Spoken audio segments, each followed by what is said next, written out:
తీసుకెళ్తాం.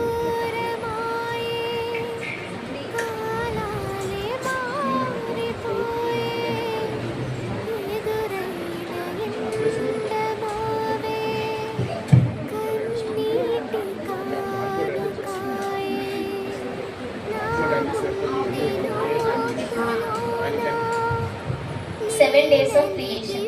దేవుడు 7 రోజులు చేసిన సృష్టి కార్యము. God created. దేవుడు చేసిన మొదటి దినము. వెలుగు చీకటిని వేరు చేసి సృష్టించారు.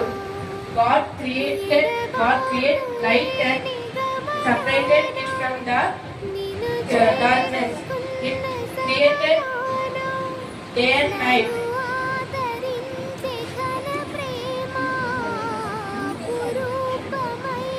Second day creation. God created the sky to separate water.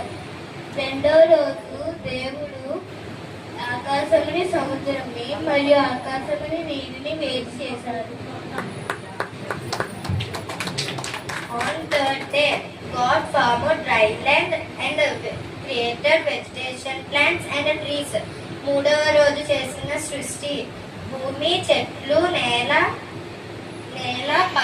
పూలు, పళ్ళను, విత్తనము, కూర మొక్కలు, విత్తనములను నిచ్చు ప్రతి దానిని సృష్టించారు. God created fourth day.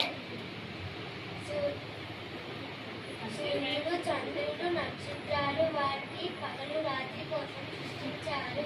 God created the sun, moon and stars. On fifth day, God created all creatures that fill in the sea and birds that fly in the sky. ఐదవ రోజు చేసిన సృష్టి చేపలను, పక్షులను, నీటిలో జీవులను, ఆకాశంలో ఎగిరే పక్షులను సృష్టించారు. On the sixth day, God created land animals and Adam and Eve in his own image.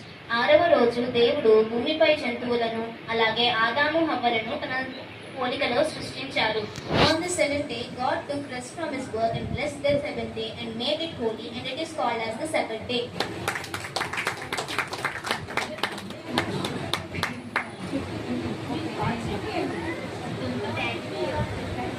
Thank you. Thank you children. చక్కగా పార్టిసిపేట్ చేశారు, పర్ఫార్మ్ చేసినందుకు దేవుడు మిమ్మల్ని బాగా దీవించి ఆశీర్వదించిన దాకా రానున్న దినాల్లో